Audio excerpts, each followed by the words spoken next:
markabka ugu weyn dowladda Turkiga ayaa dhaqdhaqaaq guud waxa uu ka sameeyay dhanka Soomaaliya isagoona ujeedkiisa uu yahay ka hortagga dhanka iyo kooxaha burcadbadeeda ee laga aasaasayo dhanka xeebaha Soomaaliya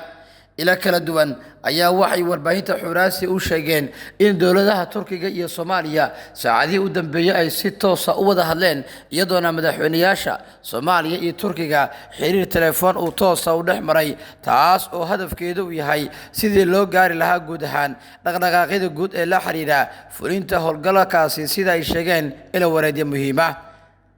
warbaahinta xuraasi ayaa waxa ay bilowday dabagal xoogan iyadoona saraakiisha iyo mas'uuliyiintan ay sidoodaba ay bilaabeen in la bilaabo dhaqdhaqaaqyo guud oo la xiriira qaabka looga hortagi karo isku day walba oo ku saabsan arrimahan si loo gaaro ujeedada ugu dambeysay ee arrintaasi la xiriira ila wareedyadan ayaa dhanka kale waxa ay tilmaameen in isku dayadan yihiin kuwa lagu muujinayo xaddiga awoodeed iyo kan siyaasadeed ee Soomaaliya ay ku leedahay dhanka iyo la dagaalanka kooxaha burcadbadeeda maadaama maraakiibta midowga Yurub iyo kuwa kale ay awoodi waayeen inay ka hortagaan qorshaha guud ee ku aadan qaabka loo furin karo howlgalka sida ay sheegeen ila wareedyo muhiim ah sargaal saro ka tirsan dhanka iyo dowladda federaalka Soomaaliya ayaa waxa uu tilmaamay in maalmihii u dambeeyay ay socdeen dhaqdhaqaaqyo guud oo la xiriira qaabka loo fulin karo howlgalka iyadoona mas'uuliyiinta dowladda federaalku ay sheegeen in ay wadaan abaabul iyo isku day kale oo la xiriira qaabka ugu habboon ee loo fulin karo howlgalkaas sida ay sheegeen mas'uuliyiintaasi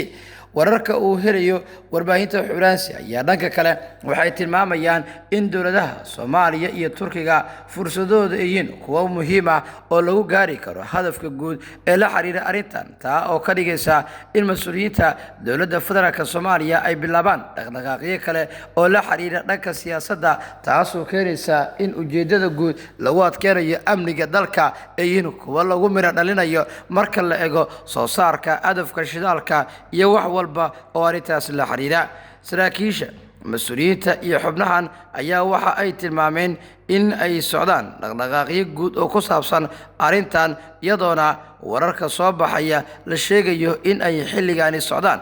dhaqdhaqaaqyo guud oo la xiriira qaabka ugu fudud ee loo gaari karo ujeedooyinka iyo hadafka guud ee arrimahaasi ku saabsan wararka ayaa inta ku daraya in maalmihii u dambeeyay ay socdeen dhaqdhaqaaqyo kale oo dowladda federaalka Soomaaliya ay waday taas oo ku aadan in la gaaro hadafka ama ujeedada ugu weyn ee la xiriira arrintan iyadoona saraakiil iyo mas'uuliyiin ka tirsan dhinaca iyo dowladda federaalku ay bilaabeen dhaqdhaqaaqyadaasi guud iyo in la gaaro ujeedadaasi guud ama ujeedada ah in Soomaaliya ay ka faa'iideysato fursadda ah in la gaaro hadafka ugu weyn ee ku aadan soo saarka shidaalka Soomaaliya oo fursad muhiim u ah bulshada guud ee Soomaalida haddii la soo saarana dhaqdhaqaaqyada guud iyo isbeddelka ay noqonayaan kuwa sii kordhaya sida ay ku doodeen mas'uuliyiin ka tirsan dhanka iyo dowladda federaalka Soomaaliya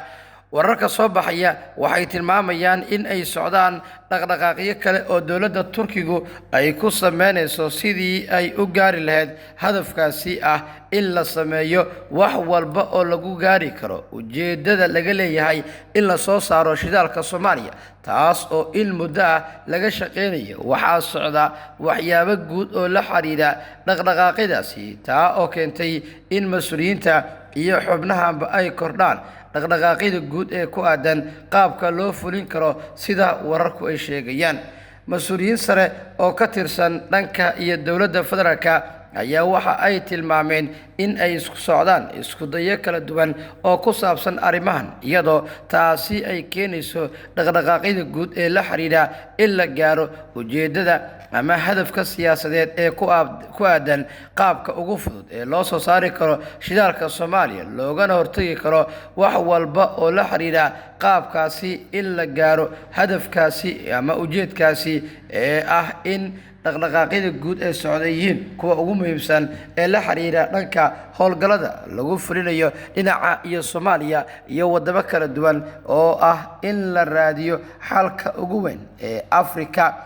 si gaar ah Soomaaliya sida wararka iyo warbixinadu ay sheegayaan waxaana wararka soo baxaya ay tilmaamayaan in ay socdaan dhaqdhaqaaqyada guud ee ku saabsan qaabka ugu fudud ee loo gaari karo in la soo saaro shidaalka Soomaaliya iyadoo la marayo ahdaafta siyaasadeed iyo hadafyada kala duwan ee arrimahaasi la xiriira sida wararka iyo warbixinadu ay sheegayaan waana mas'uuliyiinta intooda badan waxyaabaha ay diiradda saarayaan marka la eego xaaladda soo saarka shidaalka Soomaaliya tababarka ciidamada adkeynta amniga ka hortagga danaha gaarka ee Itoobiya ay ka leedahay Soomaaliya iyo fursadaha kala duwan ee dhankaas ka soo muuqanaya wixii warar iyo dhacdooyin arrimaha ka soo kordha baahinteena tan xigta ee warbaahinta Xuraansi ku daawo waad ku maasantahay daawashada iyo la socodka wararkayga